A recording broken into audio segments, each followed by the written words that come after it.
¿Se ha preguntado qué pasaría si mañana México dejara de recibir alimentos del exterior?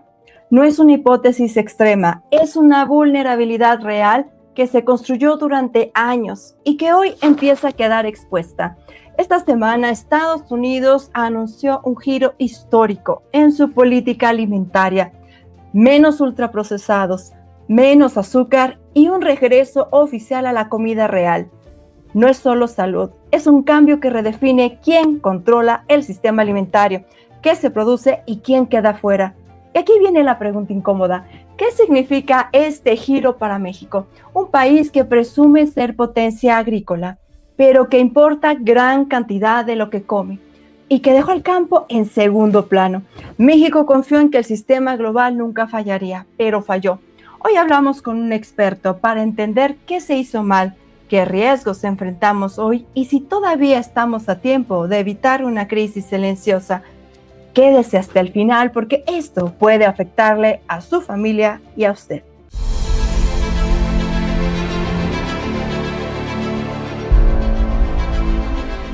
Y para hablarnos de este tema, el día de hoy nos acompaña el doctor Óscar García González. Él es profesor investigador de la División de Estudios del Desarrollo del CIDE en México. Doctor, bienvenido a Líderes del Mundo Hispano. Jennifer, ¿qué tal? ¿Cómo estás? Muchísimas gracias por el espacio, por darme la oportunidad. Doctor, hoy con la inflación y los precios de los alimentos en máximos históricos, ¿qué tan difícil se ha vuelto para millones de mexicanos acceder a comida realmente nutritiva? No solo a lo que llena, sino a lo que verdaderamente alimenta. El gran productor, el productor que tiene que ver con los cultivos de exportación, digamos, es el más eficiente, pero es un producto que no se queda en México, ¿no? Es un producto que se industrializa y que regresa con otras propiedades al país, ¿no? Es un producto que se aprovecha en otros países, llámese en Estados Unidos, en Canadá, ¿no?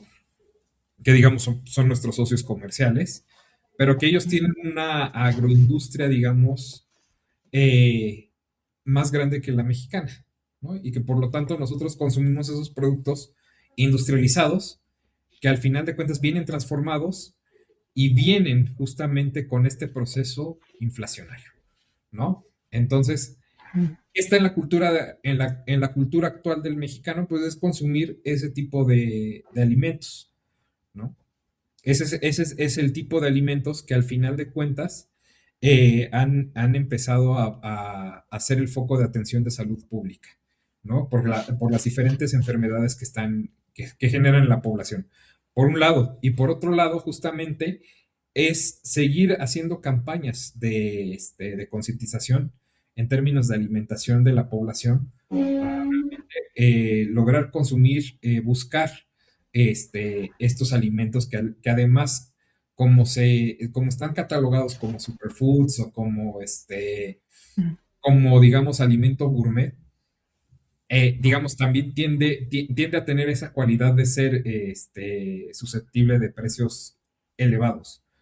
Entonces, al final de cuentas, uno, al tener estas características, ¿no? De las estructuras de los deciles y la prioridad de los alimentos, ¿no? Sobre otros tipos de gastos, uno consume finalmente para lo que le alcanza. Sí, diría usted entonces, doctor, que que esta seguridad alimentaria también, pues en cuanto al consumo, pues afecta mucho más cuando hay un riesgo a la gente más vulnerable. O sea, aparte de su situación económica y todos los retos que enfrenta, todavía es la peor alimentada. Podría decirse que sí. Eh, bueno, digamos que el problema puede ser incluso para la gente, digamos, que se encuentra en una franja intermedia, ¿no? Porque sí, si bien podríamos decir que la población más vulnerable no solo es la más pobre, sino que también la peor alimentada, porque ocurre una cuestión que se vuelve sistemática y estructural, por así decirlo. ¿Cómo decirlo? ¿No? Como bien decíamos, ¿no? En los deciles más bajos, la población digámoslo así, un 40, 50% de sus ingresos a consumo de alimentos. pero justamente es gente que no logra cubrir una dieta que sea suficiente, ¿no? Y que tenga los nutrientes adicionales. Los que se encuentran en la franja media, digamos, todavía se encuentran en esta parte vulnerable en términos ya no de la dieta suficiente, sino de la dieta que no aporta los nutrientes necesarios, ¿no? Sino que ahí viene justamente la franja de los problemas de obesidad, ¿no? De diabetes, ¿no? De ese tipo de enfermedades crónicas, ¿no? Pero además, digamos, eh, esto nos lleva justamente a una paradoja doble, ¿no?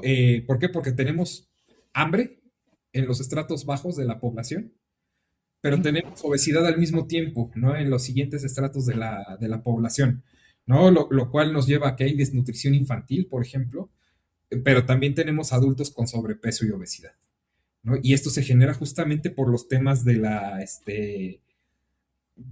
la mala calidad de la nutrición, ¿no? Y que nos conllevan a estos problemas que tiene la seguridad alimentaria. Es decir, consumimos alimentos baratos que tienen que ver con contenidos altamente calóricos, altamente procesados, y que son poco nutritivos porque vienen ricos en azúcares, en grasas, en harinas refinadas, ¿no? Y que en realidad no se aprovechan los nutrientes, los macronutrientes, ¿no? Que es lo que llamamos, como son las proteínas, la fibra, ¿no? Azúcares de buena calidad, ¿no? Entonces, que son necesarias justamente para el desarrollo humano, ¿no? El desarrollo del cuerpo y por lo tanto que en realidad lleve a tener una población sana, ¿no? Entonces, pues al final de cuentas se van acumulando varios riesgos y varias deficiencias en la población de más bajos recursos a medianos recursos, ¿no? Digo, en México, al final de cuentas, las personas más vulnerables no solo enfrentan este problema de menores ingresos, ¿no? Sino que también a una mayor incertidumbre, porque además son los peores alimentados, ¿no? Como bien mencionamos, el problema no es un tema de elección por su parte, sino que es que acceden a lo que les es posible acceder, ¿no? Lo cual genera estos círculos viciosos de mala salud, baja productividad, pobreza persistente.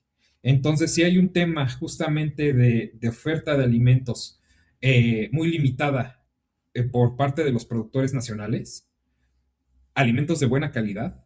eh, y dos, también una gran demanda justamente por alimentos de mala calidad, que era lo que ya habíamos mencionado. Entonces, tenemos la receta perfecta justamente para seguir inmersos en estos círculos de bajo desarrollo, ¿no? Porque el desarrollo empieza por el individuo, ¿no? Un individuo bien alimentado es un individuo que va a tener mejor rendimiento escolar y siendo niño, obviamente, y un individuo que cuando sea adulto va a ser un adulto sano y por lo tanto un adulto productivo, ¿no? Esto se genera gracias Sí. a una buena calidad de los alimentos. Cuando nosotros nos enfrentamos a estas crisis sistemáticas que ponen en riesgo la seguridad alimentaria y que nos condenan a consumir malos alimentos, pasa todo lo opuesto, ¿no? Entonces creo que eso tiene que ver con, en términos del consumo, ¿no? Justamente el por qué el consumidor necesita acceder a alimentos no solo baratos, sino de buena calidad. Y eso comienza con ampliar, diversificar y mejorar la producción agrícola del país, ¿no? Y para ello justamente se necesita ese complemento también de políticas, ¿no? Asistencia técnica, acceso al agua, ¿no? A infraestructura, a créditos, ¿no? Es un tema de políticas multidimensionales, ¿no? Que claro, empieza por el tema agrícola, pero que trastoca la política social, política comercial, política ambiental, políticas de seguridad, que todo, si te das cuenta, tiene que ver con con la mejora de, de la vida de los habitantes, ¿no?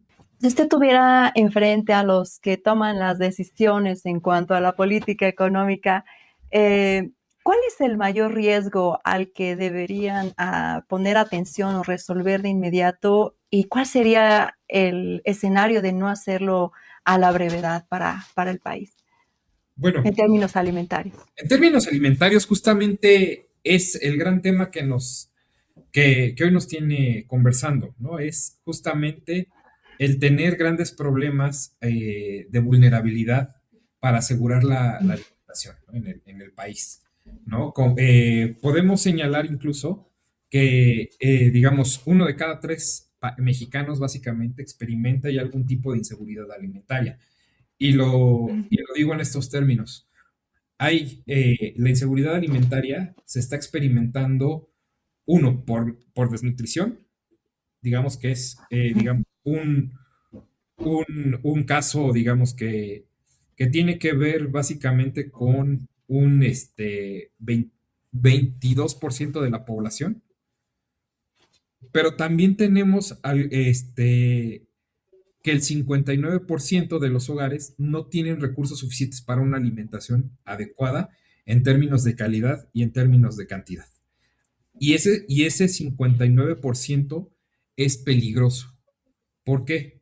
Porque entonces nos obligan a no consumir alimentos de calidad, ¿no? Alimentos que Claro. realmente tengan un buen aporte nutricional. Y entonces, digamos, nos vemos obligados a consumir alimentos que deterioran la salud, ¿no? Ese es el gran problema cuando, cuando estamos vulnerables, ¿no? El recurrir al consumo de alimentos procesados, ¿no? Alimentos importados y que además están procesados y que en realidad conllevan un riesgo de salud, ¿no? Ese es uno, el gran problema.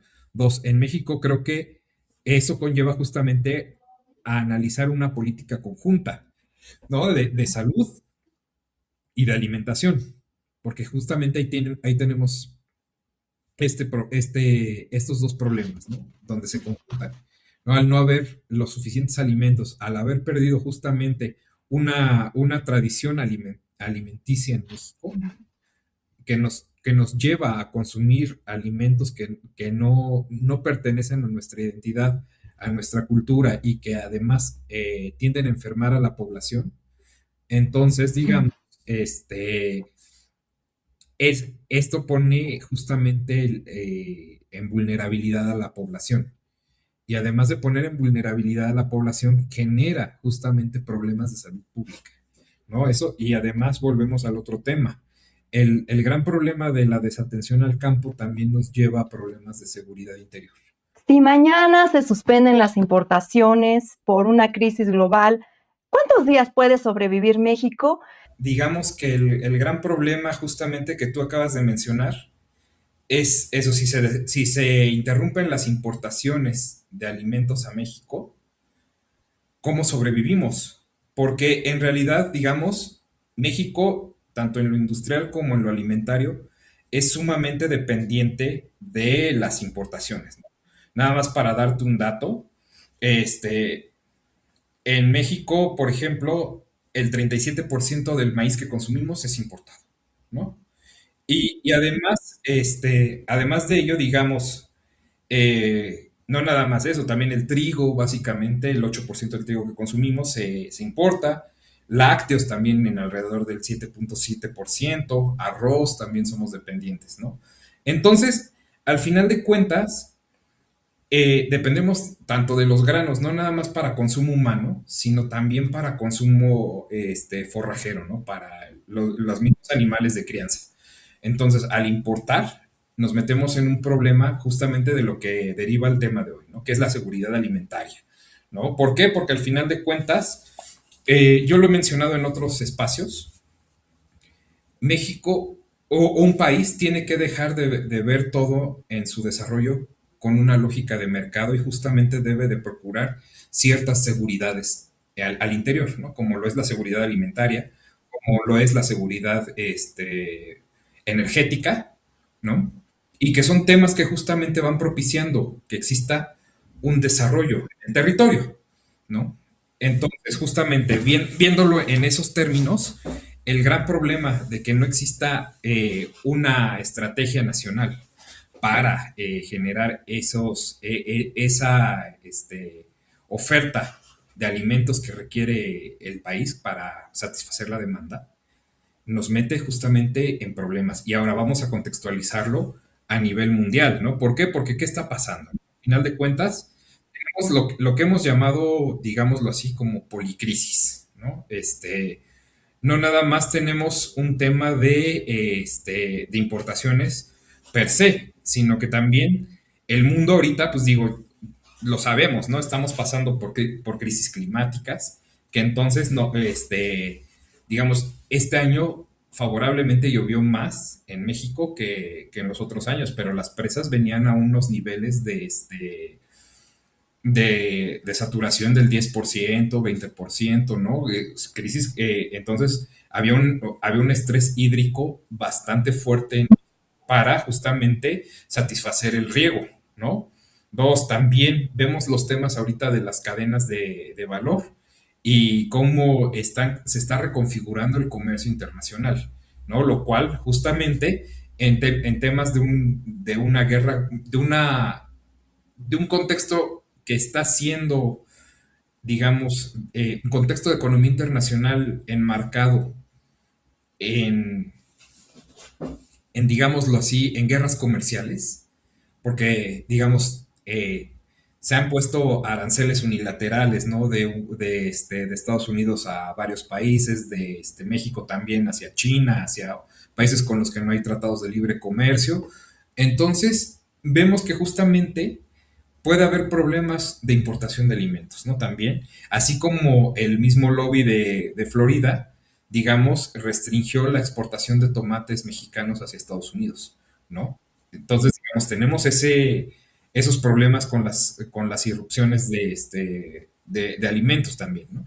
Y además tenemos estos conflictos geopolíticos que nos están también bombardeando en todo momento actualmente, ¿no? Muy, muy particular la crisis con Ucrania, la crisis con Israel y Gaza, que al final de cuentas también son productores de algunos granos, ¿no? Que al final nos llegan un poco menos de allá, pero no dejan de estar. Y además también otro fenómeno que también ha acontecido en los últimos años es la inflación alimentaria, ¿no? Sobre todo a partir de la crisis por COVID-19, de la cual todavía no nos terminamos de recuperar, ¿no? Estadísticas del Banco Mundial señalan justamente que la recesión sufrida por la COVID-19 fue un poco más intensa en un menor lapso de tiempo que la crisis ocurrida por 2008, ¿no? Por la crisis subprime. Sin embargo, vemos que justamente los niveles alcanzados de crecimiento de la economía mundial han sido mucho más lentos que la recuperación del 2008. En general ha estado girando en torno del 2% de crecimiento a nivel mundial, pero ha propiciado también una inflación alimentaria muy grande, ¿no? Incluso lo vemos que hasta en términos de la alimentación, de los alimentos de comida rápida incluso, la inflación se ha disparado todavía mucho más, ¿no? Este, y precisamente tiene que ver con todo esto, que tiene que ver con las altas dependencias de los vaivenes de las importaciones de insumos, ¿no? México no es la excepción, ¿no? Así como ocurre en Estados Unidos, que no ocurre aquí, ¿no?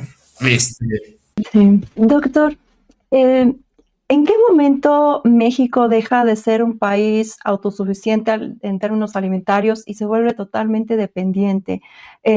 ¿Quiénes ganaron? ¿Quiénes perdieron? Porque la mayor parte de la gente asume que México pues es autosuficiente en términos alimentarios, pero por lo que nos dicen no es así. no, en términos generales, podemos observar que cuando se empieza a abrir el país eh, en términos del comercio internacional, es decir, hay una apertura económica, también se empiezan a privilegiar ciertas actividades en el país, ¿no? Está muy marcado que a partir de la década de los ochentas empieza a haber un abandono del campo tradicional, justamente, y se empieza a dar este auge de apoyo a las agroindustrias, ¿no? Y que de hecho justamente es uno de los problemas que tenemos que resolver actualmente. ¿Por qué? Porque la política agrícola del país está muy centrada justamente en subsidiar al campo, pero de los grandes, de los grandes productores y que justamente tienen que ver con estos cultivos de exportación, ¿no? Actualmente hay mucha política que está enfocada justamente en cultivos de aguacate, de berries, ¿no? Limón, tomate, que justamente son los cultivos de exportación, ¿no? Y cuando tradicionalmente también, además de esos alimentos, pues consumimos frijol, consumimos arroz, ¿no? Consumimos trigo, maíz justamente, y que además tienen la característica de que al pequeño productor, por ser pequeño y no alcanzar economías de escala, entonces no se le apoya como al gran productor, ¿no? Entonces, tenemos que justamente la industria, digamos, un mayor apoyo a la industria desde los años 80 empezó a dejar en esa situación a México, ¿no? Y de tal manera que entonces nos hemos vuelto dependientes, ¿no? De las importaciones de alimentos.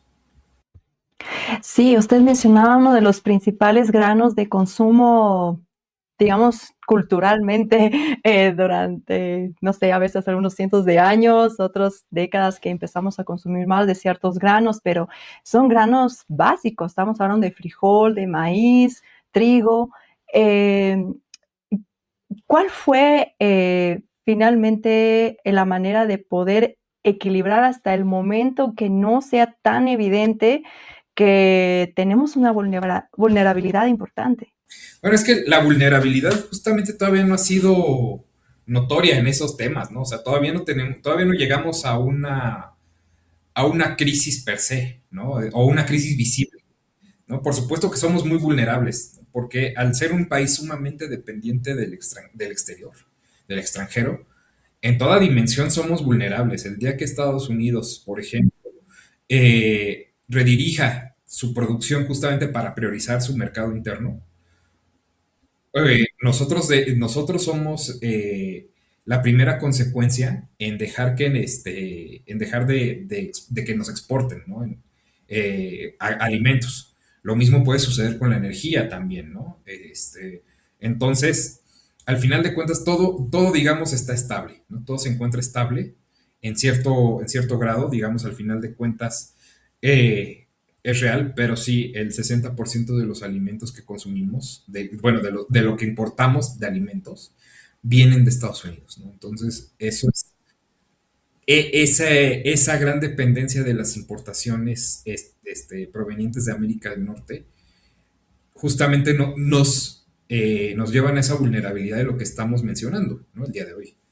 Porque justamente al depender altamente de un solo mercado, el problema justamente de estos vaivenes internacionales, de esta crisis por cambio climático, de justamente el entorno internacional per se, al final de cuentas, a nosotros nos deja muy vulnerables. Claro. Hace un momento mencionaba usted, doctor, que las políticas han enfocado más en los grandes productores del campo. Pero, ¿qué pasa con esos pequeños productores? Estamos hablando de pues, familias, ¿no? Que a veces la mayoría en el campo están en estado de pobreza, ¿no? A veces pobreza extrema. ¿Qué implicaciones ha tenido este tipo de políticas en ellos, ¿no? Que la gente a veces no dimensiona el efecto de sus hábitos de consumo en los más vulnerables. Bueno, el gran tema con con la política justamente enfocada al gran productor y al pequeño productor es la consecuencia del abandono del campo, ¿no?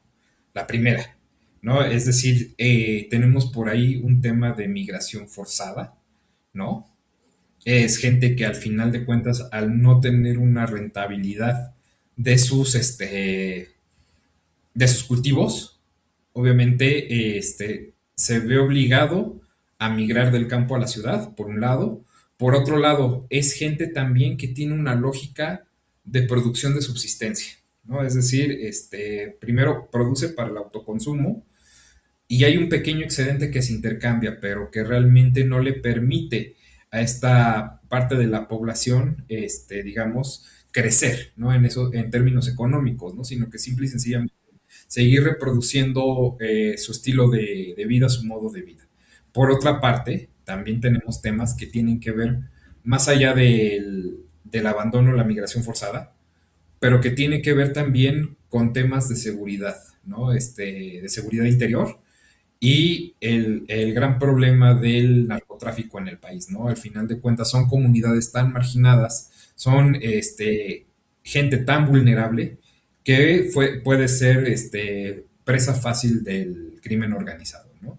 Veámoslo así, en términos generales, cuántos agricultores, no nada más en México, sino también en América Latina, al final de cuentas, terminan siendo presas del narcotráfico para producir realmente hojas de coca, plantaciones de marihuana, además que nos llevan a actividades ilícitas, ¿no? Por una parte. Eh, entonces, vamos teniendo esas diferentes dimensiones, ¿no? De cómo es que al final de cuentas el no tener, digamos, un programa realmente de rescate, digamos, diferenciado al campo, nos lleva a estos grandes problemas estructurales que tiene el país, ¿no? Claro, en esa parte que usted mencionaba, doctor, de que pues finalmente eh, muchas políticas se han tratado de direccionar como política social, asistencial, como más hacia la pobreza, pero tal vez no tanto hacia la producción, según lo que nos comenta doctor. ¿Qué política pública podría ayudar a realmente darle esta fortaleza al campo o es algo que involucra, o sea, cómo tendría que ser esta política pública? Tú acabas de mencionar algo que es fundamental, Jennifer. ¿Por qué te menciono? En México, justamente desde el sexenio anterior, se han diseñado muchos programas sociales, pero más orientados al consumo que a la producción. Por supuesto, hubo algunas políticas para dar fertilizantes justamente por parte del gobierno. Pero digamos no han sido del todo efectivas, ¿no? También por ahí hacia el sur del país se diseñó el programa Sembrando Vida, que tenía que ver con la reforestación justamente de la zona sur del país, este, pero mucho de los programas sociales se orientaron al consumo, que sí son importantes porque en términos de seguridad alimentaria, cuando nosotros analizamos a la población por deciles, vemos que justamente los deciles con ingresos más bajos tienden a tener una consecuencia digamos, de malnutrición mayor que los deciles más altos, ¿no? Porque al final de cuentas, más del 60% de sus ingresos, o 40%, entre el 40 y el 60% de sus ingresos, se van o se destinan a los alimentos, ¿no? Es decir, justamente hablando de los temas de inflación alimentaria, ellos son quienes lo padecen más, ¿no? Lo cual nos hace sentido justamente que haya subsidios al consumo, está bien, pero ¿qué pasa justamente cuando no hay subsidios a la producción? Todo se vuelve caro, ¿no? Es justamente el tener alimentos caros nos va generando esta espiral inflacionaria de la cual el mundo en general no ha podido salir desde la crisis por COVID, ¿no? Todavía todos los países en general seguimos inmersos en esta espiral de inflación alimentaria, ¿no? De hecho, lo mismo, digo, yo recién volví a viajar a Sudamérica, tenía desde 2019 que no viajaba en particular a Uruguay. Yo experimenté justamente un alza en los precios en aproximadamente un 60%, ¿no? En términos en términos de los alimentos, ¿no? Así me pareció extremadamente caro en comparación de ese 2019, ¿no? Entonces, digo, lo vemos en términos acumulados, ¿no? Pero, pero justamente es consecuencia de todos estos problemas, ¿no? Que nos están llevando a una política de abandono del campo sistematizada.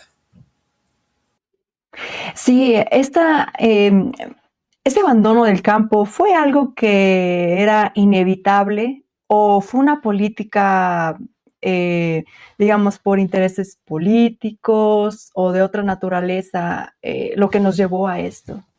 Pues es que al final de cuentas, el gran paradigma de las últimas décadas del siglo pasado fue, fue aumentar la productividad y fue realmente volverse competitivos en los mercados internacionales, ¿no? Digamos que eso fue lo que caracterizó a la economía mexicana en las últimas décadas del siglo pasado. Por consecuencia, entonces se apoyó justamente lo que platicábamos, ¿no? Al gran productor, al productor que exporta, y entonces se dejó de apoyar al pequeño productor, ¿no? O digámoslo en estos términos, si el pequeño productor no tenía un papel relevante, se le invisibilizó aún más, ¿no? Entonces, digamos que al final de cuentas, el tema es que justamente si se vio o si el paradigma de la economía nacional fue el aumento de productividad para insertarse exitosamente en la economía internacional, el problema es que generó unas brechas de productividad muy grandes, ¿no? Entre el pequeño productor y el gran productor. Entonces, la política justamente que debe de retomarse para, digamos, reducir estos riesgos de seguridad alimentaria, debe de ser justamente en tratar de acortar esas brechas de productividad, ¿no? Es decir, no darle más o mucho más al gran productor, pero sí apoyar al pequeño productor de tal forma que se vuelva más eficiente, ¿no? En términos generales, la maquinaria para incluso pequeños productores no es la misma de hace 50 años, ¿no? Ya tenemos maquinaria pequeña, justamente, que se adapta a las necesidades del campo de los pequeños productores. Este, ahí en esos términos, digamos, toda la maquinaria que proviene del sureste asiático y incluyendo China, ¿no? Justamente viene más adaptada para esos pequeños productores, ¿no? Ya no necesitas las grandes extensiones de tierra para meter tractores, para meter maquinaria grande, ¿no? Sino que simple y sencillamente el acercar justamente a los pequeños productores a esas herramientas ya puede hacer por sí mismo un gran avance, ¿no? Una gran política de apoyo justamente al campo, al pequeño productor y que le pueda ayudar a mejorar su productividad. Por supuesto. Doctor, en este sentido, ¿qué estados en el país son los más vulnerables, hablando en términos de seguridad alimentaria, y cuáles estados están en mejores condiciones de afrontar una crisis? Bueno, es que en términos reales, las disparidades son muy distintas, ¿no? O los grandes problemas de la seguridad alimentaria son distintos, porque, por ejemplo, en el sur hay mucho ganado, ¿no? Pero también el sur ha tenido problemas con la contaminación del ganado a partir del gusano barrenador, ¿no? Que es una plaga que justamente le ha costado el sacrificio de muchas cabezas de ganado, ¿no? A los productores del sur. Y que al final de cuentas es por un tema medioambiental, un tema que ha trastocado la frontera sur justamente del país, ¿no? Por un lado. Por otro lado, entonces vemos justamente estos problemas con el ganado, pero vemos que el sur también son estados muy ricos en términos hídricos, entonces, digamos, han podido librar un poco más las sequías, ¿no? Digamos, los estados de Chiapas, Tabasco, Oaxaca, ¿no? Pero por otro lado, tenemos el norte del país, donde justamente vienen las grandes extensiones de tierra con una vocación más ganadera, pero también tenemos vocaciones de agroindustria, ¿no? De hecho, si algo puede diferenciar al país justamente es que el sur tiende a ser más tradicional y el norte tiende a ser más industrializado en todos los términos, ¿no? Porque también justamente de Michoacán hacia el norte, digamos, son los estados donde existe una mayor vocación de cultivos de exportación, ¿no? Se hacen todo, y incluso ya existe toda una industria maquiladora, ¿no? Justamente en términos de alimentos, donde nuevamente tenemos estos dos ciclos, ¿no? Por un lado, aquellos cultivos que tienden a ser más tradicionales, ¿no? Y aquellos cultivos justamente que tienden a llevarse hacia la exportación, ¿no? Llámese nuevamente el aguacate, el limón, las berries, ¿no? Que tienen que ver justamente el aguacate y el limón, muy fuerte la industria para exportación en Michoacán y las berries provenientes de Guanajuato, ¿no? Hacia el norte. Y pues bueno, toda la vocación ganadera que tienen los estados fronterizos, ¿no? Chihuahua, Sonora, ¿no? Sinaloa, Nuevo León, y que además justamente son estados proclives a la sequía, ¿no? Entonces, si ves, cada zona tiene sus dificultades, ¿no?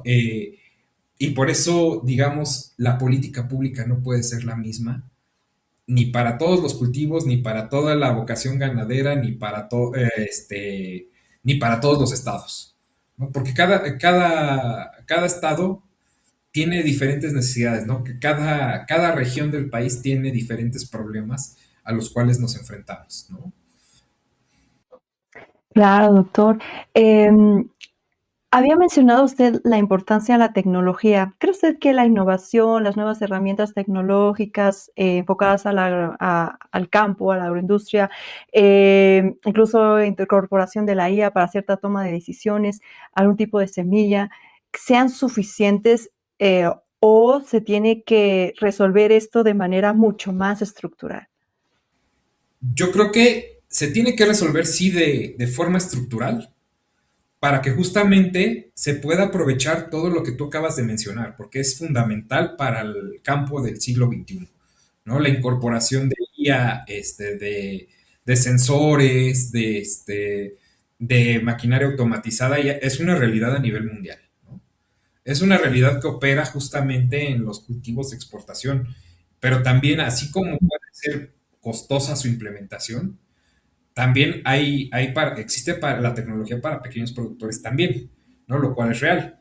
Dos, creo que es fundamental también el desarrollo de universidades agrícolas, de centros de investigaciones agrícolas, muy orientados justamente al mejor uso y al mejor desempeño de las semillas, ¿no? Porque también es real que las semillas, hoy en día tenemos semillas más productivas, ¿no? En varias partes con respecto de las que teníamos hace 10, 15, 20 años, ¿no? Y no lo digo nada más en términos de las semillas alimentarias, ¿no? También en términos de otros cultivos, de los cuales no vamos a mencionar, también incluso han experimentado mayores rendimientos en términos de productividad. Y eso gracias a los desarrollos agrónomos, ¿no? Entonces, es estructural, sí, como tú bien mencionas, porque al pequeño productor hay que enseñarle, uno, que existe la inteligencia artificial; dos, que se puede implementar al campo; tres, que existe pequeña maquinaria para ellos, ¿no? Y cuatro, que también debe de haber una mayor instrucción financiera, ¿no? Para que también el pequeño productor tenga acceso a condiciones favorables de crédito para poder adquirir todo esto que estamos mencionando. Por eso el tema es estructural, ¿no? Es de fondo, va por varias dimensiones, ¿no? La educativa, la adquisición de tecnología y también el financiamiento, ¿no? Porque también lo que nos ahorca en México, tanto a las microempresas como a los pequeños productores del campo, justamente es el acceso al crédito, ¿no? El acceso al crédito es limitado mucho y además el crédito es caro en México, ¿no? Cosas que ya también están sobrediagnosticadas para el país, ¿no? Claro, doctor. ¿Hay alguna buena práctica en cuanto a países de América Latina que se pueda tomar como referencia, algún país que podamos tomar para inspirarnos y ver qué cosas podríamos aplicar en México? ¿Alguien lo está haciendo bien? Bueno, de hacerlo bien, realmente, por ejemplo, tenemos a Ujú. todos aquellos países que, digamos, han tenido un éxito, ¿no? Bastante fuerte en la inserción de los cultivos de exportación, llámese Brasil, llámese Argentina, que están inmersos en, Ujú. ¿no? que comercian en los BRICS. Creo que ellos justamente tuvieron su gran boom del siglo XXI por la exportación de materias primas, ¿no? El gran problema de América Latina, como siempre, pues es que no se sabe invertir las ganancias, ¿no? Entonces, todo ello que les dejó justamente con ese desarrollo de buenas prácticas, no se tradujo en un impulso a su desarrollo económico, ¿no? Pero se habría que tomar justamente esa atención al campo, ¿no? No estoy diciendo que nosotros adoptemos ese modelo primario exportador, pero sí estoy diciendo que de esas prácticas de desarrollos primarios exportadores, nosotros podemos tomar lo bueno, ¿no? Argentina, Uruguay, Brasil, básicamente, con esas grandes vocaciones que tuvieron justamente para comerciar productos primarios, creo que se han vuelto han cumplido con ese objetivo de ser este, eficientes, ¿no? Que ojo, no estoy diciendo que México no lo sea, pero estoy diciendo que al final de cuentas el gran problema es esta gran disparidad de las brechas de productividad, ¿no? Que creo que en México se acentúan más que en esos países. ¿Algún comentario, recomendación para la audiencia en términos alimentarios o de cómo podrían ellos incidir positivamente en esto que le hace falta al país? Bueno, es que justamente creo que el país ha estado viviendo momentos interesantes de cambio, justamente en términos de una mayor democratización de las voces, ¿no? Y creo que es una situación que se debe de hacer valer por parte de los pequeños productores, ¿no? Justamente, digamos, que se hagan escuchar, que digamos, el gobierno realmente tome en cuenta, ¿no? A la hora de hacer política pública a quienes viven de primera mano, ¿no? Las problemáticas y los que realmente más o menos pueden hacer un diagnóstico más certero, ¿no? De cuáles son las necesidades a cubrir, porque las decisiones tomadas en un escritorio realmente no llevan a buenos resultados, ¿no? Uno tiene que conocer de buena mano, ¿no? Toda la gran problemática que tiene que ver con en este caso, con la pequeña producción, ¿no?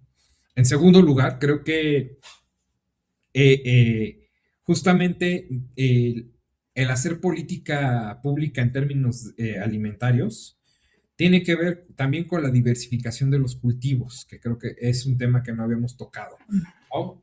Porque si bien ya platicamos de la producción que tiene que ver con la exportación, con los cultivos de exportación, y también platicamos un poco de los cultivos tradicionales, ¿no? Que son un poco el maíz, el arroz, el trigo, el frijol, ¿no? Pero creo que también tenemos diversos climas en México propicios justamente para poder diversificar mejor los cultivos y también diseñar una política que no priorice justamente aquellos, aquellos cultivos de exportación en zonas con alto estrés hídrico, ¿no? Porque digamos, tan solo el aguacate para exportar, al final de cuentas lo que nosotros estamos haciendo es exportar agua, ¿no?